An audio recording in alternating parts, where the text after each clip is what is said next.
Assalamualaikum sahabat-sahabat semuanya. Kali ini sahabat Tohafa akan membagikan cerita seorang pemulung yang ditangkap oleh seorang polisi dan tanpa orang tahu ternyata pemulung itu adalah TNI yang menyamar menjadi pemulung. Bagaimana kisahnya? Ayo, kita saksikan bersama-sama.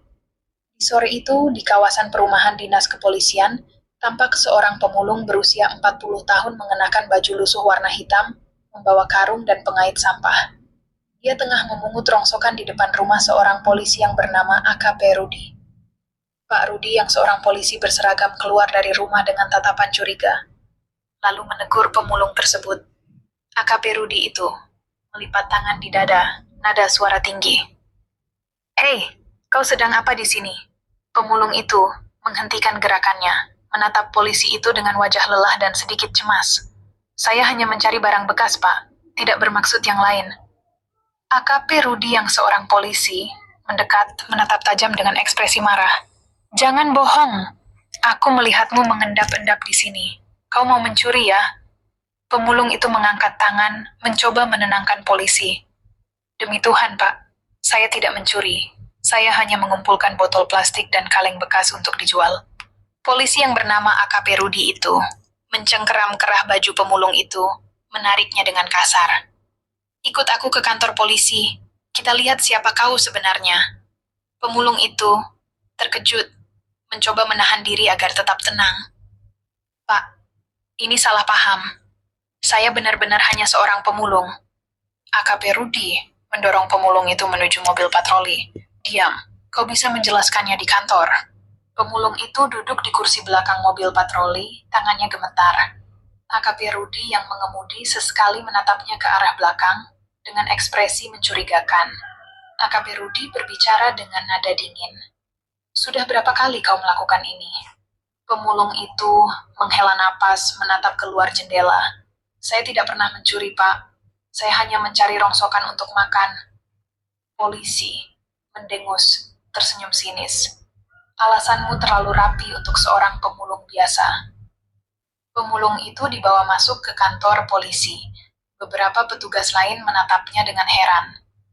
AKP Rudi yang menangkapnya menyerahkan tas pemulung itu kepada rekannya.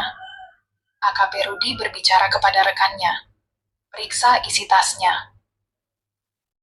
Seorang polisi lain membuka tas pemulung itu, menemukan beberapa botol plastik, kaleng, dan sebuah kartu identitas militer. Polisi yang mendapatkan kartu itu terkejut, mengangkat kartu identitas itu. "Pak, dia adalah seorang tentara." Semua polisi yang ada di dalam ruangan itu terbelalak, menatap pemulung dengan ekspresi tidak percaya. "Apa?" Pemulung itu menghela napas, menatap polisi dengan mata tajam. "Nama saya Kapten Arya," ujar pemulung itu dengan santai. "Saya menyamar untuk menyelidiki kasus korupsi yang melibatkan beberapa oknum, termasuk polisi seperti Anda," ujar pemulung yang bernama asli Kapten Arya itu, seraya menunjuk polisi yang bernama AKP Rudi, yang menangkapnya pertama kali, yang berada di depan rumah Pak Rudi itu sendiri. Suasana mendadak hening. AKP Rudi yang menangkapnya terdiam, wajahnya mulai pucat. Kapten Arya duduk di kursi besi ruang interogasi. Tangan terborgol di atas meja. Polisi yang menangkapnya, AKP Rudi, berjalan mondar-mandir dengan wajah tegang. AKP Rudi, nada suara bergetar, berusaha tetap tenang. "Kapten Arya, tentara, ini pasti kesalahpahaman." Kapten Arya tersenyum tipis, menatap AKP Rudi dengan tajam. "Apa yang salah, Pak Polisi? Bukankah saya hanya pemulung yang mencurigakan?" AKP Rudi terdiam. Keringat mulai membasahi pelipisnya. Polisi lainnya membuka dokumen, menatap AKP Rudi dengan waspada. "Pak, ini benar.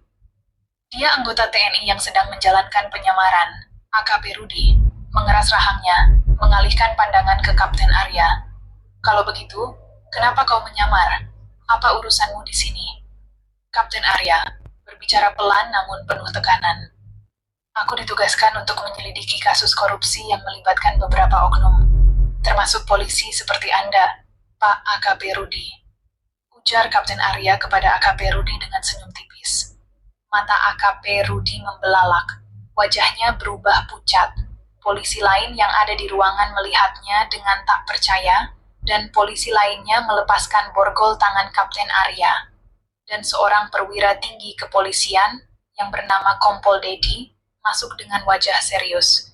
Polisi lain berdiri tegak, siap menerima perintah. Kompol Dedi menatap Kapten Arya dengan hormat. Kapten Arya, mohon maaf atas kesalahpahaman ini. Kami mendapat laporan dari atasan Anda. Menatapnya dengan seksama. Kapten Arya mengangguk pelan lalu menatap AKP Rudi yang kini mulai gelisah. Saya tidak masalah, tapi ada sesuatu yang harus diselesaikan di sini. AKP Rudi berusaha terlihat tenang, tersenyum kaku, dan menjawab perkataan Kapten Arya. Apa maksud Anda, Kapten? Kapten Arya meletakkan sebuah rekaman di atas meja, lalu menyalakannya. Terdengar suara perbincangan tentang aliran dana ilegal. Polisi lain yang berada di ruangan itu mulai berbisik-bisik. AKP Rudi menegang, matanya liar mencari alasan. Kompol Dedi menatap AKP Rudi dengan tajam. Apa maksud semua ini, Rudi? AKP Rudi berusaha membela diri, tetapi suaranya gemetar. Pak, ini tidak seperti yang Anda pikirkan. Saya hanya... Kapten Arya memotong pembicaraan AKP Rudi. Suaranya tegas. Anda sudah lama kami incar. Semua bukti sudah cukup untuk menangkap Anda atas dugaan korupsi dan kerjasama dengan sindikat kriminal. AKP Rudi panik. Keringat dingin mengalir. Polisi lain mulai mendekat untuk menangkapnya. AKP Rudi akhirnya diborgol dan dibawa keluar kantor polisi dengan pengawalan ketat. Wajahnya terlihat putus asa. Di sisi lain, Kapten Arya berdiri dengan tenang, menatapnya tanpa ekspresi. AKP Rudi berbisik dengan suara penuh kemarahan. Aku akan membalas ini, Kapten. Kapten Arya tersenyum dingin, berbicara dengan nada rendah namun tajam. Keadilan selalu menang, Pak Rudi. AKP Rudi dibawa masuk ke mobil tahanan. Kapten Arya menatapnya pergi, lalu menghela napas lega. Polisi lain menghampiri Kapten Arya dengan sikap hormat. Terima kasih, Kapten. Kalau bukan karena Anda, kami takkan pernah tahu bahwa salah satu dari kami sendiri adalah pengkhianat. Cukup sekian dulu cerita kali ini. Kami ucapkan terima kasih.